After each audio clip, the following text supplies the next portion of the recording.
Halo, halo, halo, halo, halo. Om Swastiastu, Braya Semerton.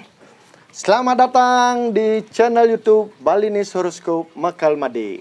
Seperti biasa, kita syuting di Ashram Siwadharma Peguyangan. Om Swastiastu, Om Jero. Om Swastiastu. Welcome. Begini Om. Kenapa? Santai aja. Mungkin banyak Ya. Braya Semerton kita di luaran sana Ya. bertanya-tanya Tentang? channel kita ini Om. Iya. Apa sih sebenarnya? Apa yang akan kita selalu bahas? Oke, terima kasih Kak. Ya. Jadi memang konten kita bernama channel Mekal Made Horoskop kan? Iya. Jadi dari horoskop itu kita akan membahas semua persoalan kehidupan manusia yang dihadapi ataupun yang dihadapi dalam hidup sehari-hari. Termasuk dari kegiatan sehari-hari, termasuk sakit, pengobatan magis, apa istilahnya, termasuk pengobatan bobai, semuanya kita bahas. Kan begitu ya? Semua kita bahas. Wibawa. Betul, semua kita bahas. Iya. Channel kita di sini, kita akan bahas secara total tentang budaya Bali. Iya. Apa itu? Baik termasuk ya musik, Semuanya. tari, apalagi semuanya kita bahas. Karena Eka senang bola, mungkin sekali-sekali kita ngobrol bola ya Om ya? Boleh, ada apa-apa. Lagi gaungnya. Iya, nanti kan Piala Dunia nih Om. Iya, ada apa-apa. Oke Om, untuk sekarang apa nih yang kita akan bahas Om? Ini karena banyak yang meminta dalam konten kita Iya, siap. untuk menyiapkan ruang, yaitu tata ruang bangunan Bali. Tata ruang bangunan Bali. Luar biasa. Banyak pertanyaan, kenapa bangunan Bali itu betul-betul menarik, berwibawa dan unik? Iya, benar. Ada seperti kesan magis gitu ya. Betul. Nah, begini Pak Kam. Iya. Jadi bangunan Bali itu terkesan magis, menarik dan unik karena kita memang diwariskan 3 lontar gitu khusus untuk bangunan Iya. yang disebut dengan Asto Kusalokosali gitu. Ini adalah tentang ukuran, bahan dan lain sebagainya. Kemudian Asto Bumi, Asta Bumi. itu pembagian ruangannya. Ada paryangan, ada pawongan, ada pelemahan dan lain sebagainya. Pembagian tapak-tapak kaki, tapak tangan dan lain sebagainya. Kemudian ada Asta Dewata. Baru lagi nih Om. Jadi ini Asta Dewata itu yang mencakup bangunan-bangunan yang ada di Paryangan, Pelinggih, Kerajaan, Pura, dan lain sebagainya. Nah, oleh karena itulah, jadi bangunan kita bersumber pada 3 lontar ini, sehingga di dalam proses pembangunan itu membutuhkan segala tatanan, upakara, dan caranya kan begitu. Sehingga bangunan itu terlihat magis, berwibawa, menarik, tiada banding. Bila mana Semerton atau Braya Semerton kita ini menanyakan ini Om, apakah waktu pendesainan gambar atau pas memang sedang membangunnya? Begini, yang secara umum yang datang ke sini, jadi dia punya sebidang tanah gitu untuk membangun. Jadi bangunan dari awal. Jadi kan begini. Kalau saya dulu kan mendapatkan sumber sastranya yang unik itu, ini di Belgia. Wah, sampai di luar negeri Om ya? Luar biasa. Itu. Ya kenapa? Karena lontar-lontar yang memiliki makna mungkin secara khusus tidak disebarluaskan. Atau dipingit istilahnya oleh orang-orang tertentu. Kan? Sehingga dapat di sana, jadi bisa memberikan hal-hal sesuai dengan isi itu, bagaimana bangunan Bali tatanannya yang sesungguhnya. Itu ada aturan tertentu atau sangat Kak Kang. Jadi secara umum bangunan Bali yang bersumber pada 3 lontar itu konsepnya adalah Segaromider. Segaromider. Kenapa Segaromider? Di dalam konsep Segaromider ini kita membutuhkan tanah yang luas. Ya kan? Berapa itu? Ada minimalnya enggak? Enggak sih, kalau tata ruang tergantung lokasi, enggak ada gininya. Nggak ada patokan. Nggak ada patokannya. tertentu, ya. Karena sukat itu adalah sikut sesuai dengan pemilik yang punya. Ya, karena sukat itu kan ada maksimal, ada minimal. Kalau kita bicara sukat bangunan Bali, kalau orang bicara ada Po Agung, ini ada Po Agung, dia double ini. Oh iya. Ini Satu ini. dua-dua ujung tangan ini ada Po Agung ini. Ah, Kalau yang paling kecil ya auser, ini auseran tangan. Betapa fleksibelnya. Ya. luar biasa. Jadi tergantung luas tanahnya. Iya. Tetapi kalau kita bicara di perkotaan, Iya. walaupun tanah itu tidak seluas di kampung, ya, tetapi tatanannya bisa dibagi sesuai dengan aturan sastra lontar ini. Walau ukurannya tidak bisa maksimal. Gimana maksimal orang tanah satu aro itu kan tidak bisa. Nggih. Ya, nah, kembali kepada konsep segarometer, artinya begini. Iya. Contoh misalnya kita bikin rumah di kota Nggih. dengan luas tanah 3 are kita 3 bisa. are, Ya. nggih. Jadi begini, pertama di dalam pembangunan itu, Iya. ketika kita nyengker dulu, memberi pagar keliling, Iya. kemudian kita plas-pas, ada pemlaspasan yang namanya pemlaspasan pendem karang. Yang ngeruak nih, Kang? Iya, Bukan? iya. Ya, istilah itu kan ngeruak itu istilah mecaru. Iya. Ya kan ada istilahnya mendem karang. pewangunan karang. Nah, saat ini sesungguhnya kalau kita yang ada di kota kan ada istilah ngantuk Dewi Seri dan lain Iya, sebagainya, iya. kedugul. Nah, disinilah proses itu sesungguhnya. Pada saat upakara mendem karang. Mendem karang, mendem dasar. Ada istilahnya dasar pekarangan yang dipendam di sini disebut dengan dalam kekuatan astedale. Astedale artinya jadi di tengah-tengahnya adalah ada batu bulitan. Itu yang direrajah dengan bedawang nale, dengan tulisan sastra ang umang gitu kan. Dan di atasnya diisi dengan kuangen berjumlah 11.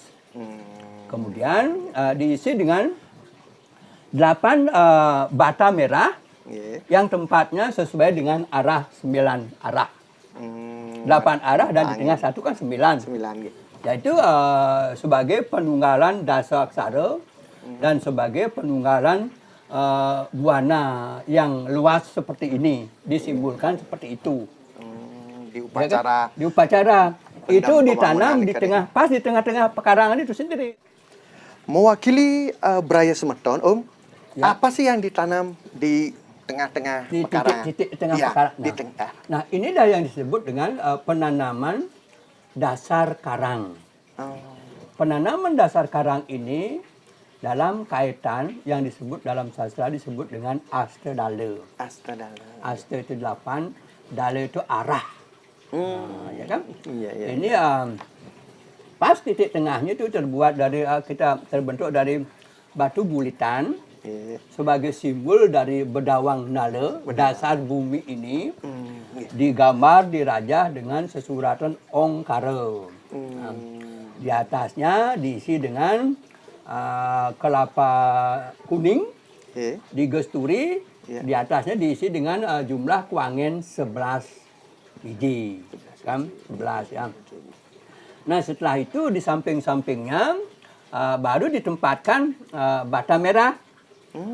Bata merah yang arahnya ke 8 arah, timur, barat, selatan, dan tengah. Jadi termasuk di pojok. Pojok-pojok nih, Kang. Jadi Iya, 9. 9, ya. Ini sebagai simbol dunia itu sendiri. Nah, di dalam bata merah itu terrajah atau tersurat dasa aksara. Sang bang tang ang ing nang mang sing wayang dan lain sebagainya.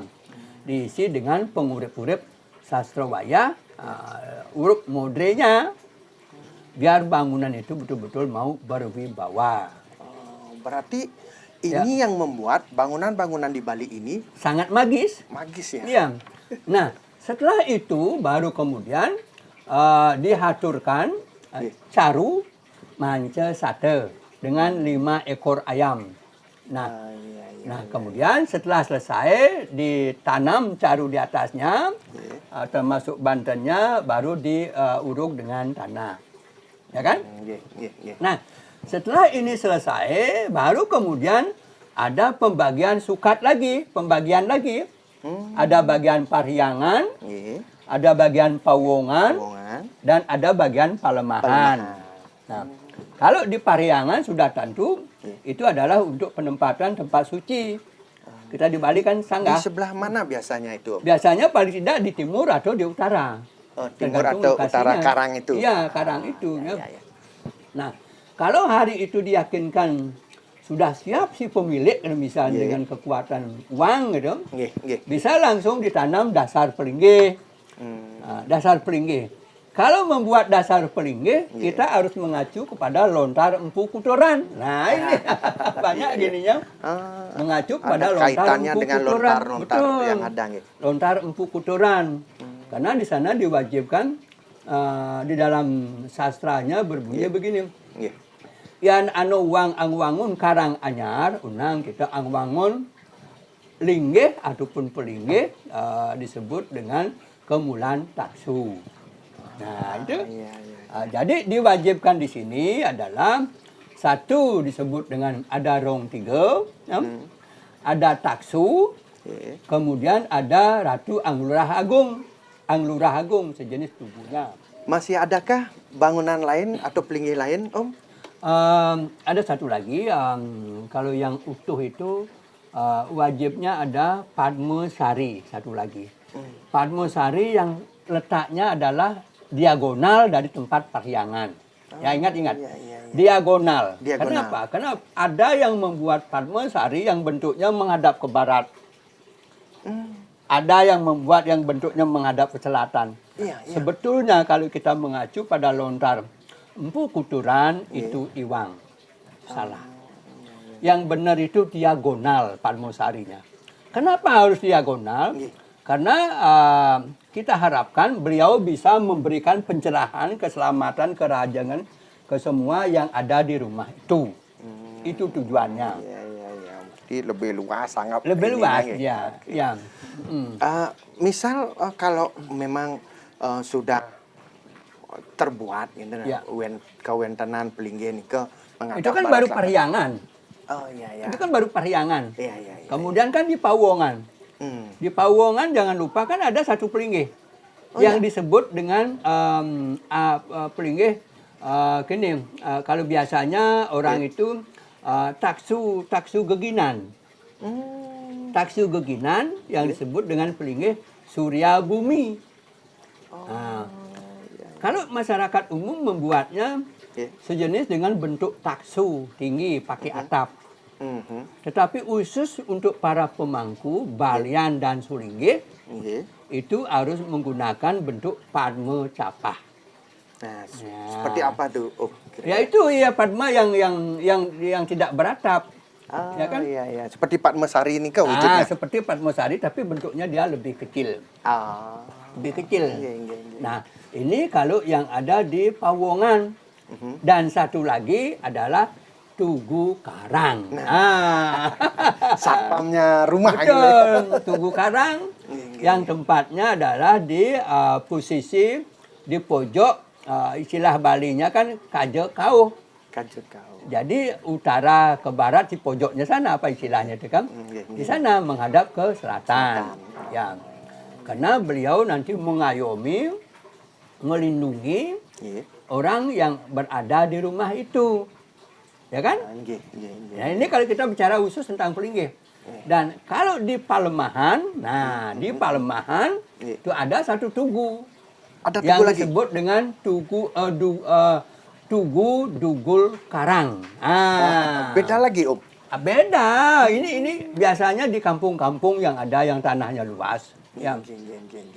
Jadi kalau kita bicara tentang Tugu Dugul Karang, Tugu Dugul Karang itu adalah kekuasaannya menguasai semua karang. Itu beliau wilayahnya semua karang. Itu kekuasaannya, ya. Kemudian yang di Tugu Karang di rumah kekuasaannya ya cuman di Pawongan saja. Kalau yang di Merajan, Ratu Anglurah Agung kekuasaannya di Parahyangan dan hubungannya ke Niskala Parahyangan. Nah, kan Iya, iya. beliau sudah mengatur anggo diri masing-masing Iya, iya, gitu iya. kan. Dari Dugul Karang itu menarik sekali, Om. Ya. Apakah ada simbol-simbol? Apakah bisa sebagai patung atau berupa ini?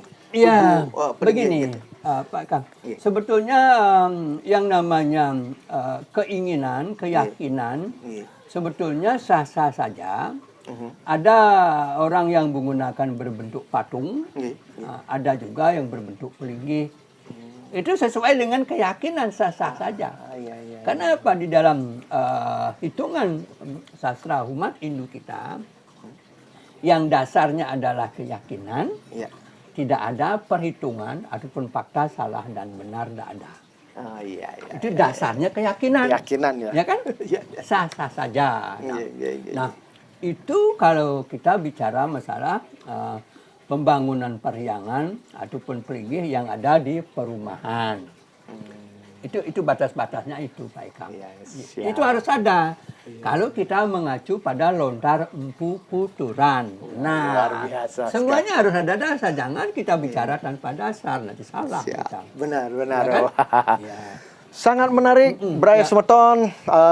Dari sekian penjelasan dari Om Juru Mekal, Mekal Madi, kerengetan. Betul. Ya. Semoga Bray Sumerton mendapat pencerahan, kan gitu Om ya? Ya. Pencerahan untuk menjadi dasar dalam membangun bangunan, Sebuah kan? rumah. Sebuah ya rumah kan? yang Ya, baru. Ya.